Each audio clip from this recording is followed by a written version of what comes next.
All right, so today we're diving into, I guess you could call it one of the all-time classics, right? Dante's Divine Comedy. No, we're not talking stand-up routines. Think more like afterlife travelogue. Exactly. And like any good travelogue, the Divine Comedy comes in three parts, right? Inferno, Purgatory, and Paradiso. So we're talking hell, purgatory, and heaven. But for this deep dive, most of what we've got focuses on that first part, the Inferno. But, we'll touch on the others too. Yeah. I mean, who doesn't love a good trip through hell, right? But seriously, what we're really going to unpack here is how Dante imagines the afterlife, what happens to the different souls, the whole moral system at play. And to keep things manageable, we'll focus on some key moments, specific cantos, those kind of things. So kicking things off in Canto 2, we find Dante, and he's having a bit of a crisis of confidence. He's like, am I really up for this? Especially when he thinks about the folks who made this trip before him. He even names Aeneas, the hero from Virgil's own epic who went down to the underworld, and St. Paul, who, according to Christian belief, went all the way to the highest heaven. So Dante's feeling a little, inadequate. Yeah, like, Virgil, are we sure about this? I'm no Aeneas or St. Paul, And that makes it kind of relatable, don't you think? Yeah. But Virgil, he's like, relax, Dante. This isn't my idea. Higher powers want you here. And then, bam, Canto 3 just throws us right into it. Talk about a mood shift. Canto 3 hits you with that famous inscription over Hell's Gate. You know the one. Threw me the way into the woeful city. Threw me the way to everlasting pain. Threw me the way among the lost and ruined. All hope abandon, ye who enter here. No sugarcoating there. And get this, Dante describes hell as being created by divine omnipotence, highest wisdom, and primal love. Kind of a head-scratcher, right? How can a place of ultimate suffering come from divine attributes? What do you think, listener? Does this tell us something about divine justice? Maybe even its harshest forms are rooted in, goodness. Interesting. So even in hell, there's this link back to the divine. Yeah. And the sensory overload Dante describes. Wow. Noises, wailing, a crazy wind, and this intense light. It's almost too much for him. And yet he passes out. Then he wakes up in Canto 4, and he's at the edge of what he calls the abysmal valley dolorous, and it's just filled with weeping and crying. This is the first circle of hell, limbo. But here's the thing, it's not torture like we usually picture. This is where the virtuous non-Christians and unbaptized infants end up. Their punishment, a sort of deep sadness, a longing for something they can't have the vision of God. Kind of, honorable exclusion. It's an interesting concept. And it's in limbo that Dante meets some serious VIPs. Homer, Horace, Ovid, and Lucan. Big-time poets from antiquity. And they actually welcome Virgil and Dante into their crew. Talk about an all-star team. Even in the afterlife, being a poet gets you respect. It makes you wonder what Dante thought about human reason and art, even outside of, Christianity. It's a good question. Dante definitely held these classical guys in high esteem. He sees other famous folks too, like Electra, Hector, Aeneas, Caesar, Camilla, Confessalia, King Latinus, Brutus, Lucretia, Julia Marcia, Cornelia, and even Saladin. It's a whole who's who of history and myth. And this is just the first circle, right? So it suggests hell is structured, each circle below holding worse punishments for different types of sins. Okay, so Canto V, things get a little more intense. They go down to the second circle. Yeah, the second circle's gatekeeper, Mados, a monstrous figure, just constantly snarling. He's the judge of the damned. Every soul comes before him, confesses, and then this is pretty gruesome. Myronos wraps his tail around himself, and the number of times tells you which circle they're going to. Talk about a literal interpretation of divine judgment. And the punishment in the second circle.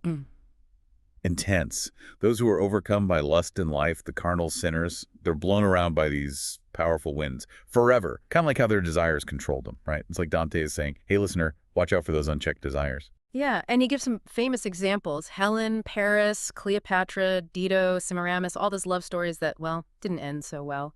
And then you have Francesca and Paolo. Their story is heartbreaking. They fell in love reading about Lancelot and Guinevere, which led to betrayal and murder. Now they're forever together in that wind. It really makes you think about the consequences of, love and sin getting all tangled up. A reminder that even powerful emotions have, boundaries. Onward to Canto 6, and we're in the third circle. Gluttony. Our host here is Cerberus. You don't know the three-headed dog from those Greek myths? He's constantly barking and howling over the gluttons. Their punishment, they lie in this disgusting, never-ending rain of filth, ice, and snow, like a twisted reflection of their overindulgence, right? Yeah, pretty gross. And here Dante meets Ciacco, another Florentine, who was known for, enjoying his food a bit too much. Ciacco gives Dante a sneak peek into Florence's future, all the political drama and the fates of some big names, Farinata, Tegiaio, Jacopo Risticucci, Arrigo, Mosca. It's interesting how Dante mixes real-world politics into this journey through the afterlife. Like, even in the face of eternity, earthly stuff still matters. Right. Tiako's prophecies tie the eternal consequences of sin to, well, the day-to-day life in Florence. He also brings up this deep question: will the punishments in hell get worse after Judgment Day? You know, when souls are back in their bodies, Virgil says basically the more complete a being, the more they can feel, both good and bad. So yeah, probably things get worse for the damned after they're resurrected. From overeating, we move to, I guess, overspending and underspending.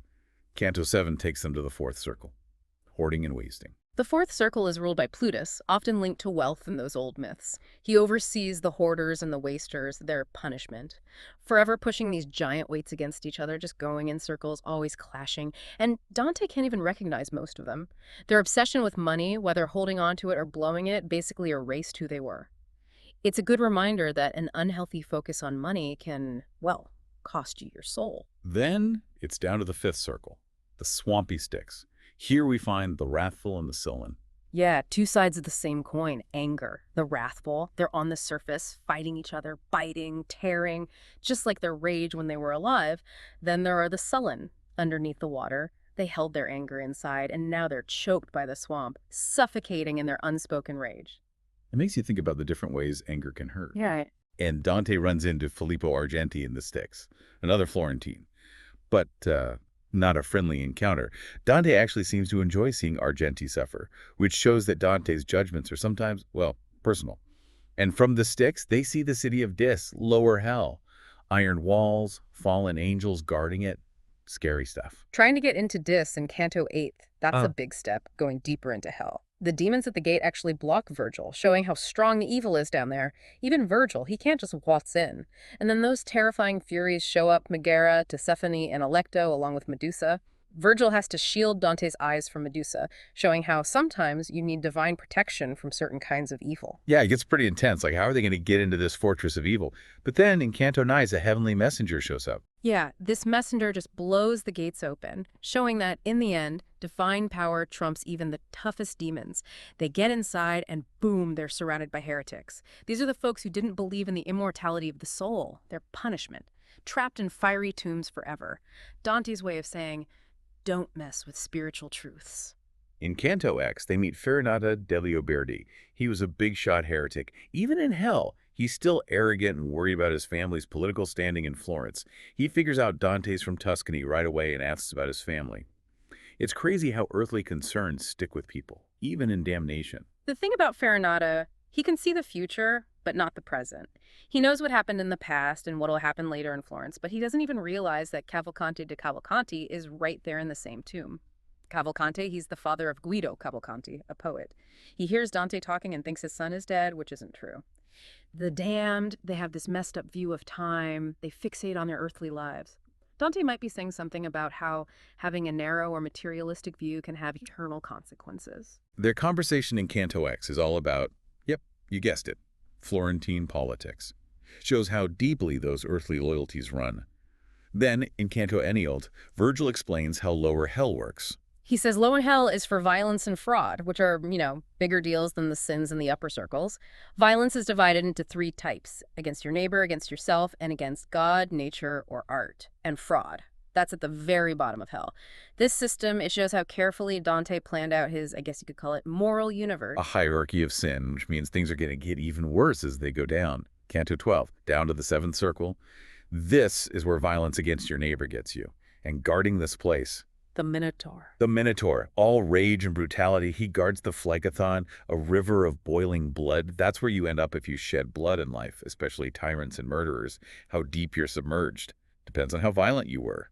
And there are centaurs patrolling, like Nessus, Chiron, and Pholus. They shoot arrows at anyone trying to escape their designated spot. Dante sees some pretty famous names boiling in that blood.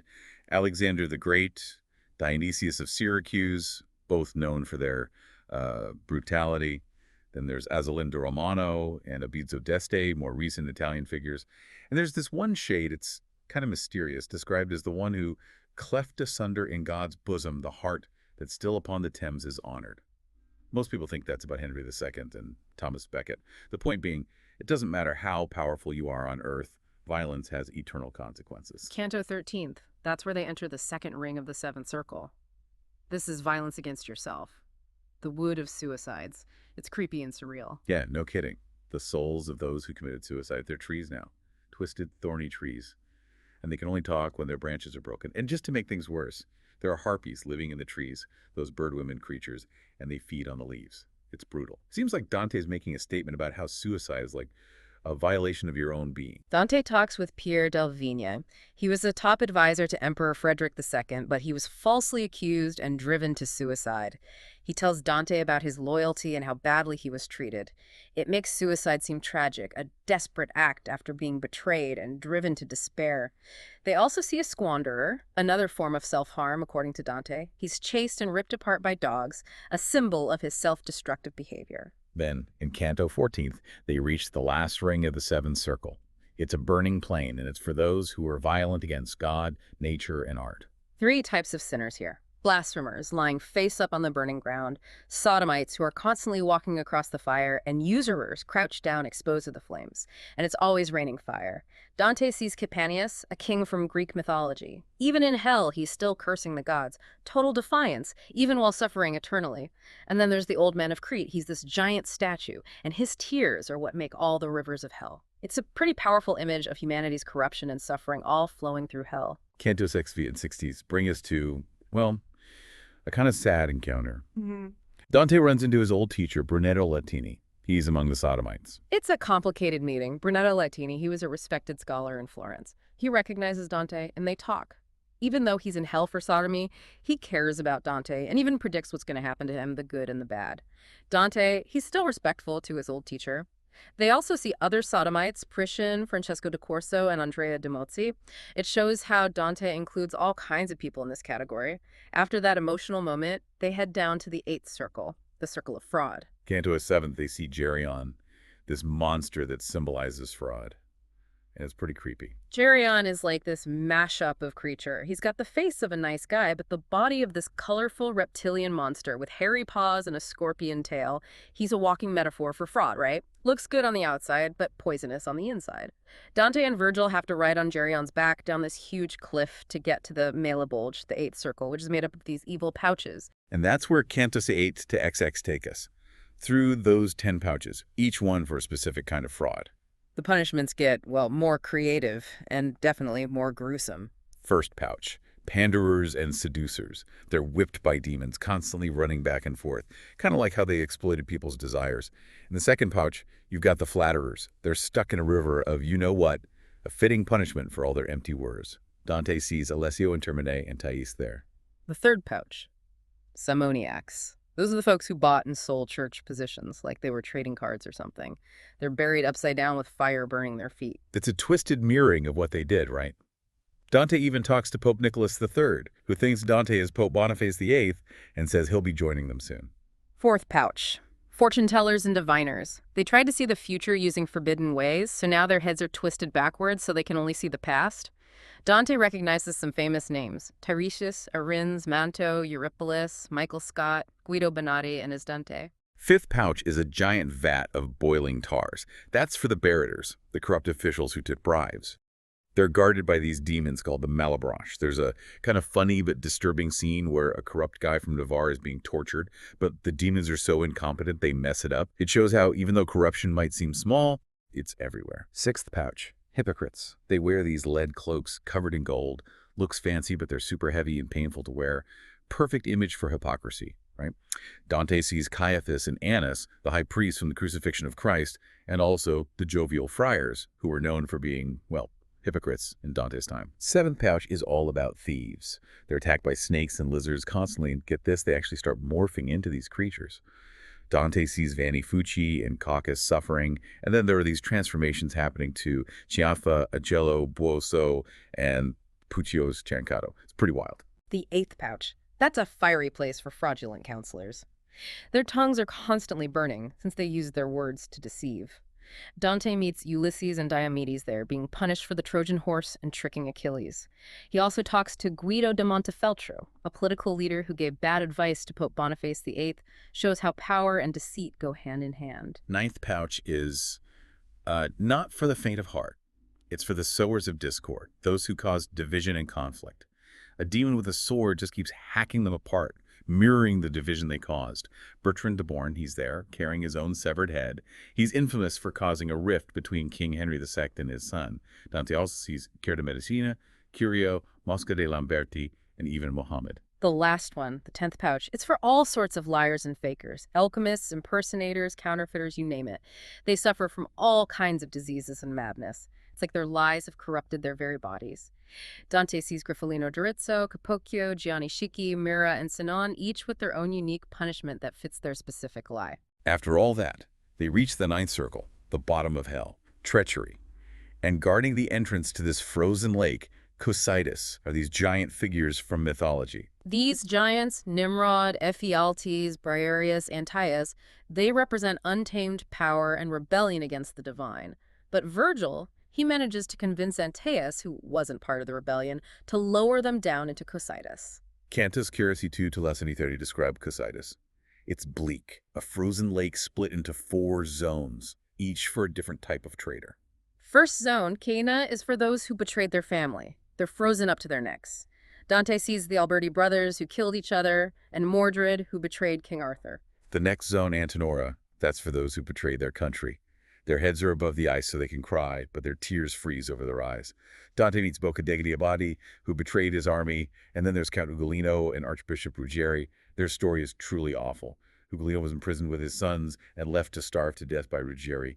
It's a chilling example of what happens when political betrayal goes to the extreme. The third zone, Ptolemea, holds those who betrayed their guests. They lie face up, half frozen, tears sealing their eyes shut. Dante's Friar Alberigo and Brancadoria. Their betrayals were so bad that their souls went straight to hell, even though their bodies were still alive on Earth, possessed by demons.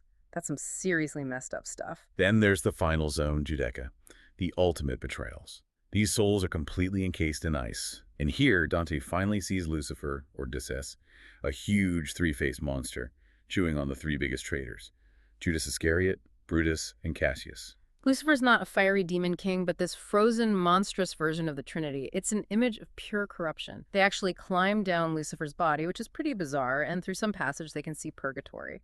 A little glimmer of hope after all that darkness. It's quite a shift, right? From the ultimate despair to, well, the possibility of redemption. Canto et Fortidi of Purgatorio, they arrive on the shores of this new realm. Purgatory is a totally different vibe. They meet Cato of Utica, a famous Roman known for his morality, and he's the guardian here. Virgil washes Dante's face with dew, a cleansing ritual, and then Dante gets a reed tied around him, symbolizing humility and the potential for change. Canto 2, a boat shows up full of souls, guided by an angel. Dante sees his friend Casella, a musician. They have a nice little reunion, singing together, but then Cato breaks it up. Back to work, guys. The next few cantos explore anti-purgatory, where souls deal with their sins. Canto 3 has the excommunicated, those who defied the church. Manfred, grandson of Empress Constance, is there. Canto 4, it's the lazy folks who waited till the last minute to repent. There's this guy, Belacqua, who's just super laid back, even in the afterlife. Time, repentance, that slow process of spiritual cleaning, that's the main focus here. In Canto 9, Dante has a dream where a golden eagle carries him up towards a sphere of fire. It's about his spiritual journey, rising and being purified. Then he reaches the gate of purgatory. An angel is guarding it, sword drawn, holding St. Peter's keys. The angel marks Dante's forehead with 7 pias, one for each deadly sin he has to deal with, and the 3 steps to the gate. One's white marble for confession, one's dark stone for contrition, and one's red porphyry for satisfaction. Pretty clear steps to repentance. The last bits we have jump over to Paradiso, heaven. Canto Ba starts with Dante going up to the moon, the first sphere of heaven. Beatrice, she's his guide here, and she explains how he's becoming transhuman, changing spiritually as he goes higher, able to see divine light. Canto the Third, still on the moon, he meets souls who didn't completely fulfill their religious vows. But Donati and Empress Constance are there. It's not like they were evil, but they didn't quite finish what they set out to do in life. Canto 8 takes him to Venus, the sphere of love. He meets Charles Martel and Cuni the Daramano. They talk about things like heredity and how it affects who we are and how divine will plays a part too. Paradiso gets pretty deep into theology and philosophy. In Canto 7, he meets his ancestor, Cacciaguida. He predicts that Dante will be exiled from Florence and tells him to write down everything he sees. It's like reinforcing the idea that this whole poem is meant to teach people something.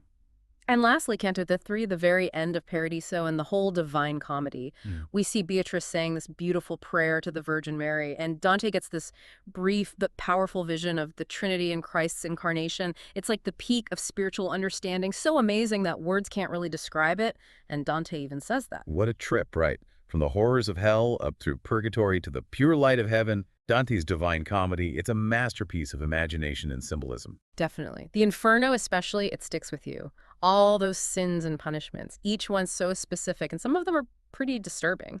The lustful souls blown around by the wind, the traitors frozen in ice. It's powerful imagery that's been around for centuries. Purgatory shows us hope and the possibility of redemption, and then Paradiso takes us higher and higher into spiritual understanding, ending with that glimpse of the divine. So, listener, as you've been listening, here's something to think about. Dante's view of the world is very medieval, right? Okay. But those basic ideas about justice, the consequences of our actions, what it means to be human, do those still resonate with you today? What parts of his vision of the afterlife did you find most interesting, or maybe even scary? And why? We encourage you to check out the Divine Comedy for yourself. It's a journey worth taking, just like Dante's.